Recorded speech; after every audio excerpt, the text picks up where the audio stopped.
82, dans son chef-d'œuvre Blade Runner, le réalisateur Ridley Scott imagine un futur où l'interaction entre l'homme et la machine est simple comme bonjour, ou plutôt comme enhance, agrandi en VF. Enhance 224 to 176.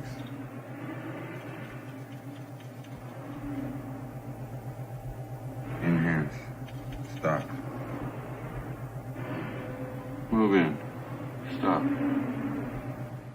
Zoom in. Go up. 36 ans plus tard, dans son jeu d'enquête Enhance, l'artiste et programmeuse américaine Nicole Hee utilise à son tour cette commande vocale pour trouver un code secret. Enhance, motherfucker! The code is MCND. Mais la codeuse coquine a truffé son jeu de bugs.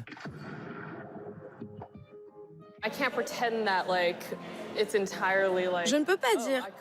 J'aurais pu le faire marcher parfaitement, mais je ne l'ai pas fait.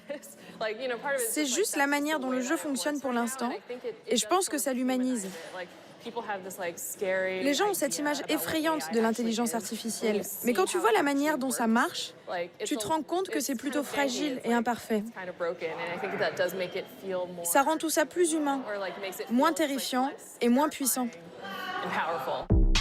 Luttant contre la dictature du pouce dans le monde des interfaces, Nicole transforme le corps tout entier en joystick, comme dans ce simulateur de chat, où des capteurs placés dans une moumoute apprennent à bien caresser les félins, ou encore avec cette manette sucette qui s'active quand on la lèche.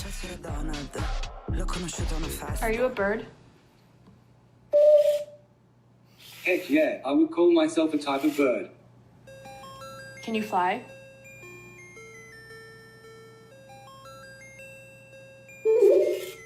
No, I don't fly.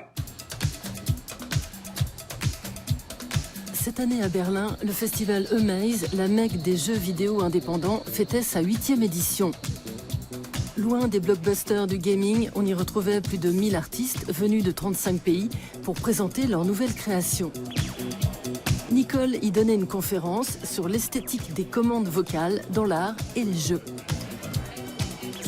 Quand j'étais petite, je voyais mes parents devant leur ordinateur en train de taper sur le clavier toute la journée et je me disais « Oh, ça a l'air tellement ennuyeux, qui voudrait faire ça ?» Maintenant, regarde-moi, je suis toute la journée sur l'ordinateur. Pour renouer avec la réalité, Nicole est devenue haltérophile. Une façon de garder les pieds sur terre pour cette fille d'informaticien chinois qui a grandi dans la Silicon Valley et a travaillé comme technologue créative pour Google.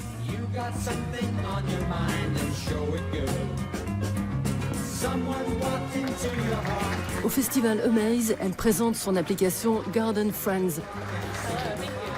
Nice to meet you, Michael. I really need your help. You say something nice to this tree. I think you're a very boring-looking tree.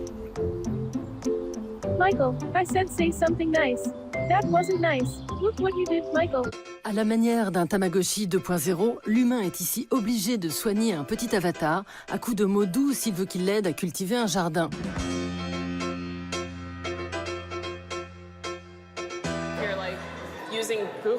Quand tu utilises Google sur ton téléphone, tu n'écris pas « S'il te plaît, dis-moi où trouver le meilleur restaurant de tacos dans le quartier ». On a une certaine manière d'écrire à un ordinateur. Mais quand on lui parle, on ne peut pas s'empêcher de lui parler comme si on s'adressait à un humain. Et ça permet une communication un peu plus naturelle. Le problème est que l'ordinateur ne nous comprend pas aussi bien que les humains. C'est là qu'est le conflit. Avec le True Love Tinder Robot, votre petit cœur devient joystick. En captant la moiteur sur vos mains, provoquée par la vue de certains visages, ce robot vous aide à trouver l'amour. Carrément. Can you see yourself spending your life with this person? You're not very picky, are you? Dans l'art ou dans les jeux, il y a tellement de choses intéressantes à faire avec la narration et l'interactivité. Mais cet outil est réservé aux entreprises sérieuses ou à des buts institutionnels pour l'instant.